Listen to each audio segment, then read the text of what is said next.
ನಮಸ್ಕಾರ, ಸ್ಪೀಡ್ ನ್ಯೂಸ್ಗೆ ಸ್ವಾಗತ. ನಾನು ಚಂದ್ರಕಲಾ ನೂತನಗೌಡ. ರಾಜಋಷಿ ಕಿರಣ್ ಕುಮಾರ್ ಗುರೂಜಿ ಅವರ ಮತ್ತೊಂದು ಭವಿಷ್ಯವಾಣಿ. ಆಗಸ್ಟ್ ತಿಂಗಳಲ್ಲಿ ದೇಶದಲ್ಲಿ ಮಹತ್ವದ ಬದಲಾವಣೆಗಳು ನಡೆಯಲಿದೆ. ಅದರಲ್ಲೂ ಆಗಸ್ಟ್ 20ರ ನಂತರ ಅನಿರೀಕ್ಷಿತ ಬೆಳವಣಿಗೆಗಳಿಗೆ ಭಾರತ ಸಾಕ್ಷಿ ಆಗಲಿದೆ. ಸುಮಾರು 15 ದಿನಗಳ ಹಿಂದೆಯೇ ಮಹತ್ವದ ಭವಿಷ್ಯವಾಣಿ ನುಡಿದಿದ್ರು ರಾಜಋಷಿ ಕಿರಣ್ ಕುಮಾರ್ ಗುರೂಜಿ. ಹೌದು, ಆಗಸ್ಟ್ ಆರಂಭಕ್ಕೂ ಮುನ್ನವೇ ಸಂಸತ್ನಲ್ಲಿ ಮಹತ್ವದ ಕಾನೂನು ತಿದ್ದುಪಡಿಗಳ ಪರ್ವ ಆರಂಭ ಆಗಿದ್ದು, ಗುರೂಜಿಯವರ ಭವಿಷ್ಯವಾಣಿ ಇದೀಗ ಮತ್ತೆ ಚರ್ಚೆಗೆ ಗ್ರಾಸವಾಗಿದೆ. ದೇಶದ ರಾಜಕೀಯ ಮತ್ತು ಆಡಳಿತ ವ್ಯವಸ್ಥೆಯಲ್ಲಿ ಮಹತ್ವದ ಬದಲಾವಣೆಗಳು ಎದುರಾಗಲಿದೆ ಅಂತ ರಾಜಋಷಿ ಕಿರಣ್ ಕುಮಾರ್ ಗುರೂಜಿಯವರು ಮುನ್ಸೂಚನೆಯನ್ನ ನೀಡಿದರು. ಆಗಸ್ಟ್ ಸಾಮಾನ್ಯ ತಿಂಗಳಾಗಿರೋದಿಲ್ಲ. ಆಡಳಿತಾತ್ಮಕ ಹಾಗೂ ರಾಜಕೀಯವಾಗಿ ಮಹತ್ವದ ನಿರ್ಧಾರಗಳು ಹೊರಬರುತ್ತೆ. ವಿಶೇಷವಾಗಿ ಆಗಸ್ಟ್ 20ರ ನಂತರ ದೇಶದಲ್ಲಿ ಅನಿರೀಕ್ಷಿತ ಬೆಳವಣಿಗೆಗಳು ನಡೆಯುವ ಸಾಧ್ಯತೆಯೂ ಕೂಡ ಇದೆ ಅಂತ ಗುರೂಜಿಯವರು ಸುಮಾರು 15 ದಿನಗಳ ಹಿಂದೆಯೇ ಹೇಳಿದರು. ಇದೀಗ ಆಗಸ್ಟ್ ಆರಂಭಕ್ಕೂ ಮುನ್ನವೇ ಸಂಸತ್ತಿನ ಉಭಯ ಸದನಗಳಲ್ಲಿ 2 ಪ್ರಮುಖ ಮಸೂದೆಗಳು ಅಂಗೀಕಾರಗೊಂಡಿದೆ. ಲೋಕಸಭೆಯಲ್ಲಿ ಪಬ್ಲಿಕ್ ಎಕ್ಸಾಮಿನೇಷನ್ಸ್ ಅಂದರೆ ಅಮೆಂಡ್ಮೆಂಟ್ ಬಿಲ್ 2026ರ ಪರೀಕ್ಷಾ ಪ್ರಶ್ನೆ ಪತ್ರಿಕೆ ಸೋರಿಕೆ ಹಾಗೂ ಸಂಘಟಿತ ಪರೀಕ್ಷಾ ಅಕ್ರಮಗಳ ವಿರುದ್ಧ ಮತ್ತಷ್ಟು ಕಠಿಣ ಕಾನೂನು ಕ್ರಮಕ್ಕೆ ಈ ತಿದ್ದುಪಡಿ ದಾರಿಯನ್ನ ಮಾಡಿಕೊಡಲಿದೆ. ಇನ್ನೊಂದು ಕಡೆ ನೋಡಿ, ರಾಜ್ಯಸಭೆಯಲ್ಲಿ ರಾಷ್ಟ್ರಗೀತೆ ಮತ್ತು ರಾಷ್ಟ್ರದ ಧ್ವಜಕ್ಕೆ ಇರುವ ಕಾನೂನು ರಕ್ಷಣೆಯ ಮಾದರಿಯಲ್ಲೇ ಒಂದೇ ಮಾತರಂಗೂ ಹಾಗೂ ಕಾನೂನು ರಕ್ಷಣೆ ನೀಡುವ ಮಹತ್ವದ ತಿದ್ದುಪಡಿ ಇದಾಗಿದೆ. ಆಗಸ್ಟ್ ಇನ್ನೂ ಕೂಡ ಆರಂಭ ಆಗಿಲ್ಲ ಕಣ್ರಿ. ಆದರೆ ದೇಶದ ಕಾನೂನು ಮತ್ತು ಆಡಳಿತ ವ್ಯವಸ್ಥೆಯಲ್ಲಿ ಮಹತ್ವದ ಬದಲಾವಣೆಗಳ ಸರಣಿ ಈಗಾಗಲೇ ಆರಂಭ ಆಗಿದೆಯೇ ಅನ್ನುವ ಪ್ರಶ್ನೆ ಮೂಡಿದೆ. ಇದು ಕೇವಲ ಆರಂಭವೇ? ಆಗಸ್ಟ್ 20ರ ನಂತರ ಇನ್ನೂ ದೊಡ್ಡ ರಾಜಕೀಯ ಬದಲಾವಣೆಗಳು ಸಂಭವಿಸಲಿವೆಯೇ?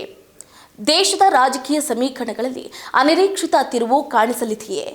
ಭೌಗೋಳಿಕ ಅಥವಾ ಪ್ರಕೃತಿ ಸಂಬಂಧಿತ ಮಹತ್ವದ ಘಟನೆಗಳಿಗೆ ಭಾರತ ಅಥವಾ ಜಗತ್ತು ಸಾಕ್ಷಿ ಆಗಲಿದೆಯೇ? ಈ ಎಲ್ಲ ಪ್ರಶ್ನೆಗಳಿಗೆ ಮುಂದಿನ ಕೆಲವು ವಾರಗಳಲ್ಲೇ ಉತ್ತರ ದೊರಕಲಿದೆ. ಆಗಸ್ಟ್ನಲ್ಲಿ ಬದಲಾವಣೆಯ ಗಾಳಿ ಬೀಸುತ್ತೆ ಅಂದಿದ್ರು ಗುರೂಜಿಯವರು. ಆಗಸ್ಟ್ ಬರುವ ಮುನ್ನವೇ ಸಂಸತ್ನಲ್ಲಿ ಈಗಾಗಲೇ ಬದಲಾವಣೆಯ ಹೆಜ್ಜೆಗಳು ಆರಂಭ ಆಗಿದೆ.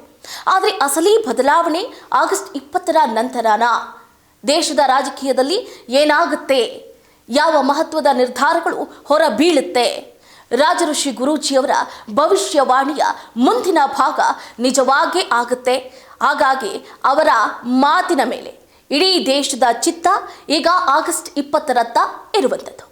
ನೋಡಿದ್ರಲ್ಲ, ಈಗಾಗಲೇ ಹೇಳ್ದಾಗೆ ನಡೆದಿರುವ ಬೆಳವಣಿಗೆಗಳು ಗುರೂಜಿಯವರ ಹಿಂದಿನ ಹೇಳಿಕೆಯೊಂದಿಗೆ ಹೋಲಿಕೆ ಆಗ್ತಾ ಇರೋದು ಕುತೂಹಲವನ್ನು ಮೂಡಿಸಿದೆ.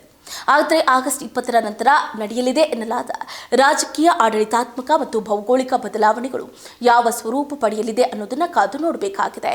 ಈ ವಿಷಯಕ್ಕೆ ಸಂಬಂಧಪಟ್ಟಂತೆ ಗುರೂಜಿಯವರು ಮಾತಾಡಿದ್ದಾರೆ. ಏನ್ ಮಾತಾಡಿದ್ರು ಕೇಳೋಣ. ಇದಾಗಿತ್ತು ಇವರಿಗಿನ ಅಪ್ಡೇಟ್. ನೋಡ್ತಾ ಇರಿ ಸ್ಪೀಡ್ ನ್ಯೂಸ್, ಸುದ್ದಿ ನಿಮ್ಮದು, ವೇಗ ನಮ್ಮದು. ನಮಸ್ಕಾರ. ಇವತ್ತಿನ ವಿಶೇಷ ಸಂಚಿಕೆಯಲ್ಲಿ ಆಗಸ್ಟ್ ತಿಂಗಳಿಂದ ನಡೆಯುವಂತಹ ಮಹಾಪರಿವರ್ತನೆ ಬಗ್ಗೆ ನಾನು ನಿಮ್ಮೊಟ್ಟಿಗೆ ಚಿಕ್ಕದಾದಂಥ ಒಂದು ವಿಶ್ಲೇಷಣೆ ಕೊಡ್ತಿದ್ದೀನಿ.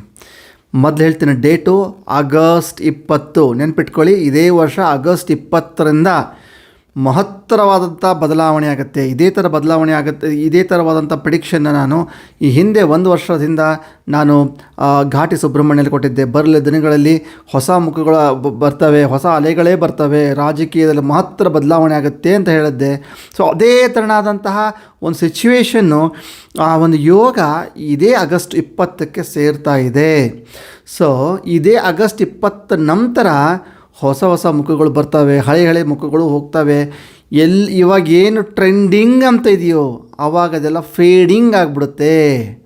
ಫಾರ್ ಎಕ್ಸಾಂಪಲ್, ಇವಾಗ ನೋಡ್ಬೋದು, ಜಿರಳೆಗಳ ಪಕ್ಷ, ಕಾಕ್ರೋಚ್ ಪಕ್ಷ ಅನ್ನೋದು ತುಂಬ ಟ್ರೆಂಡಿಂಗ್ ಮಾಡ್ತಾಯಿದೆ. ಬರೆದಿಟ್ಕೊಳ್ಳಿ, ಆಗಸ್ಟ್ 20 ನಂತರ ಈ ಜಿರಳೆಗಳು ಹುಡುಕಾಡಿದ್ರೂ ನಿಮ್ಗೆ ಸಿಗಲ್ಲ. ದಿಕ್ಕಾಪಾಲಾಗಿ ಹೋಗ್ತವೆ. ಇದು ಪರಮಾತ್ಮನಾಳೆಗೂ ಸತ್ಯ, ನಿಮಗೆ ಜಿರಳೆಗಳ ಪಕ್ಷವೇ ಸಿಗಲ್ಲ. 1 ವರ್ಷ ಮುಂದೆ ಹೋದ ನಂತರ ನೀವು ಮರ್ತೇ ಬಿಡ್ತೀರಿ, ಈ ಥರ ಜಿರಳೆಗಳ ಪಕ್ಷ ಇತ್ತು, ಈ ಥರ ಸಮಸ್ಯೆ ಮಾಡಿದ್ರು ಅಂತ ಮರ್ತೇ ಬಿಡ್ತೀರಿ. ಇದಕ್ಕೊಂದು best example, just 1 year back rule out ಮಾಡ್ತೀನಿ. 1 ಇಯರ್ ಬ್ಯಾಕಲ್ಲಿ ಅಂದರೆ 2025 ಸೇಮ್ ಟೈಮಲ್ಲಿನೇ ಇಡೀ ಜಗತ್ತಾದ್ಯಂತ ಮತ್ತೊಂದು ಚಳುವಳಿ ಅನ್ಬೇಕು, ಸಂಘರ್ಷ ಅನ್ಬೇಕು, ಕಾಂಟ್ರವರ್ಸಿ ಅನ್ಬೇಕು, ಅದೇ ನಿಮಗೆ ಬಿಟ್ಟಿದ್ದು. ಇಂಥದೇ ಒಂದು ಕಾಂಟ್ರವರ್ಸಿ ಇಡೀ ಜಗತ್ತಾದ್ಯಂತ ಸದ್ದು ಮಾಡ್ತು. ಅದು ಬೇರೆ ಏನಲ್ಲ, ನಮ್ಮ ಧರ್ಮಸ್ಥಳದ ಒಂದು ವಿಷಯ. ಆ ಧರ್ಮಸ್ಥಳ ವಿಷಯದಲ್ಲಿಯೂ ಕೂಡ ಇದೇ ಥರನಾಗಿ ಸೋಷಿಯಲ್ ಮೀಡಿಯಾ ವಾರ್ ಇವಾಗಲೂ ಬಂದಿದ್ದು ಈ ಕಾಕ್ರೋಚ್ ಪಾರ್ಟಿನ ಬಂದಿರೋದು ಸೋಷಿಯಲ್ ಮೀಡಿಯಾದಿಂದನೇ. ಆ ಧರ್ಮಸ್ಥಳದ್ದು ಶುರುವಾಗಿದ್ದೂ ಕೂಡ ಸೋಷಿಯಲ್ ಮೀಡಿಯಾದಿಂದನೇ. ಎಲ್ಲ ಸೈಮಲ್ಟೇನಿಯಸ್ಸು, ಸೇಮ್ ಟೈಮು, ಸೇಮ್ ಡೇಟು, ಎಲ್ಲ ಅಕ್ಕಪಕ್ಕದಲ್ಲಿ ಸೇಮ್ ಸೈಮಲ್ಟೇನಿಯಸ್ಲಿ. ಸೊ ಆಲ್ರೆಡಿ ಧರ್ಮಸ್ಥಳದ ಬಗ್ಗೆ ನಾವು ನೋಡಿದಂತಹ ಪ್ರಿಡಿಕ್ಷನ್ ಯಾವ ಒಂದು ಕ್ಯಾಲ್ಕುಲೇಷನ್ ಮೇಲೆ ನೋಡಿದ್ವಿ, ಡೇಟ್ ಕೊಟ್ಟಿದ್ವೋ ಅದೇ ಕ್ಯಾಲ್ಕುಲೇಷನ್ ಮೇಲೆ ಈ ಒಂದು ಡೇಟನ್ನು ಕೊಟ್ಟಿದ್ದೀವಿ. ಆಗಸ್ಟ್ 20. ಇದಾದ ನಂತರ ಕಾಕ್ರೋಚ್ ಪಾರ್ಟಿ ನಿಮ್ಗೆ ನೋಡಿದ್ರೂ ಸಿಗಲ್ಲ, ಬರೆದಿಟ್ಕೊಂಬಿಡಿ. ಇದು ಒಂದನೇ ಪ್ರಿಡಿಕ್ಷನ್ನು. ಇನ್ನು ಎರಡನೇದು ಬಹುಮುಖ್ಯವಾಗಿ ಎಲ್ಲರೂ ಮತ್ತೊಂದು ಪ್ರಶ್ನೆ ಕೇಳ್ತಾ ಇರೋದು ನಮ್ಮ ದಕ್ಷಿಣ ಭಾರತದಲ್ಲಿ ಎಲ್ಲ ಕಡೆ ವೈರಲ್ ಆಗಿರುವಂತಹ ವಿಜಯ ದಳಪತಿಯ ಬಗ್ಗೆ. ಬರೆದಿಟ್ಕೊಳ್ಳಿ, ಇದೇ ಆಗಸ್ಟು 20 ನಂತರ ವಿಜಯ ದಳಪತಿಗೆ ರಾಜಕೀಯ ಭವಿಷ್ಯದ ಕೌಂಟ್ ಡೌನ್ ಶುರು ಆಗುತ್ತೆ. ಹೆಂಗಂದರೆ ಇವರು ಕೂಡ ಬಂದಿರೋದು, ವಿಜಯ್ ದಳಪತಿ ಕೂಡ ಬಂದಿದ್ದು ಸೋಷಿಯಲ್ ಮೀಡಿಯಾದಿಂದನೇ. ಇವೆಲ್ಲ ಸೋಷಿಯಲ್ ಮೀಡಿಯಾದ ಟ್ರೆಂಡು. ಇದಕ್ಕೆಲ್ಲ ಮುಖ್ಯವಾಗಿದ್ದೇ ರಾಹು. ಇವಾಗ ದಳಪತಿಯವ್ರು ಬಂದಿರೋದು, ವಿಜಯ್ ದಳಪತಿ ಬಂದಿರೋದು ಸೋಷಿಯಲ್ ಮೀಡಿಯಾದಿಂದಾನೇ. ಈಗ ಅವ್ರು ಕೂತ್ಕೊಂಡಿರೋದು ಪೊಸಿಷನ್ನು ಕೂಡ ಸೋಷಿಯಲ್ ಮೀಡಿಯಾ ಉತ್ತುಂಗ ಶಿಖರ ಕರ್ಕೊಂಡು ಹೋಗಿರುವಂತಹ ರಾಹು ಅಲ್ಲೆಲ್ಲ ಕಡೆ ಪ್ರಚಾರ ಮಾಡಿಸ್ಬಿಟ್ಟಿದ್ದಾನೆ. ಈ ಬರುವಂಥ ಆಗಸ್ಟ್ 20 ನಂತರ ಏನಾಗ್ತಾನೆ, ಆ ಒಂದು ರಾಹು ಫುಲ್ಲು ಉತ್ತಂಗ ಶಿಖರಕ್ಕೆ ಬೆಟ್ಟದ ಮೇಲೆ ನಿಂತು ಕರ್ಕೊಂಡು ಹೋಗಿ ಕೆಳಗಡೆ ಅದುಂಬಿಡ್ತಾನೆ. ಆವಾಗ ಕ್ರಮೇಣವಾಗಿ ಫಾಲ್ ಡೌನ್, ಕೌಂಟ್ ಡೌನ್ ಶುರು ಆಗಲೇಬೇಕು. ಪರಮಾತ್ಮನಿಗೆ ಸತ್ಯ, ಇವರು 5 ವರ್ಷ ಯಾವುದೇ ಕಾರಣಕ್ಕೂ ಅಧಿಕಾರ ನಡೆಸಲ್ಲ. ಬರೆದಿಟ್ಕೊಂಬಿಡಿ. ಇದು ಫಾಲ್ ಡೌನ್ ಶುರು ಆಗುತ್ತೆ. ಆ ಫಾಲ್ ಡೌನ್ ಶುರು ಆದಾಗ ಏನಾಗುತ್ತೆ, ಇವರು ಈ 2 ಫೇಸ್ಗಳು. ಒಂದು ಎಕ್ಸಾಂಪಲ್ ಹೇಳ್ತೀನಿ.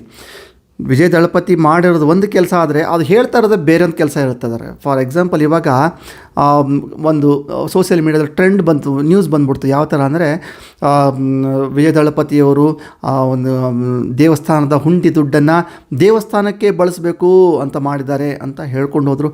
ಅದೆಲ್ಲ ಸರಿ. ಆದರೆ ಇದೇ ರಾಹುವಿನ ಇನ್ನೊಂದು ಮುಖ, ದೇವಸ್ಥಾನದಲ್ಲಿರುವಂಥ ಎಲ್ಲ ಪ್ರಾಪರ್ಟಿಗಳನ್ನು ಕೂಡ ಅವರು ಸೇಲ್ ಮಾಡಿಬಿಟ್ರು, ಸೇಲ್ಗೆ ಇಟ್ಬಿಟ್ರು. ಆ ಮುಖನ ಅದು ಯಾರು ನೋಡ್ತಾ ಇಲ್ಲ, ತೋರಿಸೂ ಇಲ್ಲ. ಇದೇ 20 ನಂತರ ರಾಹುವಿನ ಇನ್ನೊಂದು ಮುಖ ಬಂದೇ ಬರುತ್ತೆ ಪ್ರಪಂಚಕ್ಕೆ. ಆವಾಗ ಇವ್ರ ಕೌಂಟ್ ಡೌನ್ ಶುರು ಆಗುತ್ತೆ. ಸೊ ನಾನು ಹೇಳೋದು ಓವರಾಲ್ ಆಗಿ ಏನಂತಂದರೆ, ಈ ಒಂಥರ ಯಾವುದೋ ಚಳುವಳಿಗಳಾಗೋದಾಗಲಿ, ಅಥವಾ ಉತ್ತುಂಗ ಶಿಖರಕ್ಕೆ ನಿಲ್ಲಿಸಿಟ್ಟು ಕೆಳಗಡೆ ಬೀಳಿಸೋದಾಗಲಿ, ಅಥವಾ ಜನಗಳ ಒಂದು ಬಾಯಿಯಿಂದ ಒಂದು ಧ್ವನಿಯಿಂದ ಮತ್ತೊಂದು ಧ್ವನಿಗೆ ಹರಡುವಂಥದ್ದಾಗಲಿ, ಸೋಷಿಯಲ್ ಮೀಡಿಯಲ್ಲಿ ಹರಡುವಂಥದ್ದಾಗಲಿ, ಇವೆಲ್ಲವೂ ಕೂಡ ರಾಹುವಿನ ಪ್ರಭಾವ. ಸೊ ಈ ರಾಹುವಿನ ಪ್ರಭಾವ ಏನಾಗುತ್ತೆ, ಇದೇ ಆಗಸ್ಟ್ 20 ನಂತರ ಇವ್ರಿಗೆಲ್ಲರಿಗೂ ಕೂಡ ಕೌಂಟ್ ಡೌನ್ ಶುರು ಆಗುತ್ತೆ. ಸೊ ಓವರಾಲ್ ಆಗಿ ಹೇಳಬೇಕು ಅಂತಂದರೆ, ಇನ್ನು ಆಗಸ್ಟ್ 20 ನಂತರ ಒಂದು ಹೊಸ ಎನ್ವಿರಾನ್ಮೆಂಟೇ ಕ್ರಿಯೇಟ್ ಆಗುತ್ತೆ. ಹೊಸ ವಿಷಯಗಳು ಬರ್ತವೆ, ಹೊಸ ಜನಗಳು ಮುಂದೆ ಕಣ್ಣೆದುರಿಗೆ ಬರ್ತಾರೆ. ಹಳೆ ಮುಖಗಳು ಎಷ್ಟೋ ಮಾಯ ಆಗಿ ಹೋಗ್ಬಿಡ್ತವೆ. ಎಷ್ಟೋ ಪೊಲಿಟಿಕಲ್ ಬದಲಾವಣೆ ಕೂಡ ನಾವು ಈ ಒಂದು ಆಗಸ್ಟ್ 20 ನಂತರ ನಾವು ಕಾಣ್ತೀವಿ. ಸೊ ಹೀಗಾಗಿ ಆಗಸ್ಟ್ 20 ಅನ್ನೋದು ಈ ವರ್ಷದಲ್ಲಿ ತುಂಬ ಮೇಜರಾಗಿ ಇಂಪ್ಯಾಕ್ಟ್ ಆಗುವಂತಹ ಆ ಒಂದು ತಿಂಗಳು ಮತ್ತು ಆ ಒಂದು ದಿನ. ನಾನೊಂದು ಓವರಾಲ್ ಆಗಿ ಒಂದು ಸೆಂಟ್ರಲೈಸ್ ಪಾಯಿಂಟ್ ಆಗಿರುವಂಥ ಡೇಟ್ ಹೇಳಿದ್ದೇನೆ. ಒಂದು 2 ದಿನ ಆಚೆ ಈಚೆನೂ ಕೂಡ ಆಗಬಹುದು. ಬಟ್ ಆಗಸ್ಟ್ 20 ಅಂತ ನಾನು ಟಾರ್ಗೆಟ್ ಮಾಡಿ ಹೇಳ್ತಾ ಇದ್ದೀನಿ. ಸುಮಾರು ಹೊಸ ವಿಷಯಗಳು, ಸುಮಾರು ಹೊಸ ಪರಿವರ್ತನೆಗಳು ಕಂಡೇ ಕಾಣ್ತೀರಾ. ಭಗವಂತನಾಡಿಗೂ ಸತ್ಯ. ಇನ್ನು ಸ್ವಲ್ಪ ದಿನ ಕಾಯ್ದು ನೋಡೋಣ. ಸೊ ಈ ಥರವಾದಂತಹ ಮತ್ತೆ ಯಾವುದೇ ಟ್ರೆಂಡಿಂಗ್ ಟಾಪಿಕ್ಸ್ ಇರ್ತಾವೋ, ಯಾವ ಟ್ರೆಂಡಿಂಗ್ ವಿಷಯಗಳು ಇರ್ತಾವೋ ಅದ್ರ ಬಗ್ಗೆ ಅನ್ವೇಷಣೆ ಮಾಡಿ ನನ್ನದೇ ಶೈಲಿಯಲ್ಲಿ ಒಂದು ಭವಿಷ್ಯವನ್ನು ಕೊಡುವಂತಹ ಪ್ರಯತ್ನವನ್ನು ಮುಂಬರುವಂತಹ ಒಂದು ಎಪಿಸೋಡಲ್ಲಿ ಕೂಡ ನಾನು ಮಾಡ್ತೀನಿ. ಇಷ್ಟು ಹೇಳ್ತಾ ಇವತ್ತಿನ ಸಂಚಿಕೆಗೆ ಅಲ್ಪ ವಿರಾಮ ಮಾಡ್ತಿದ್ದೀನಿ. ಸರ್ವೇ ಜನಾಃ ಸುಖಿನೋ ಭವಂತು.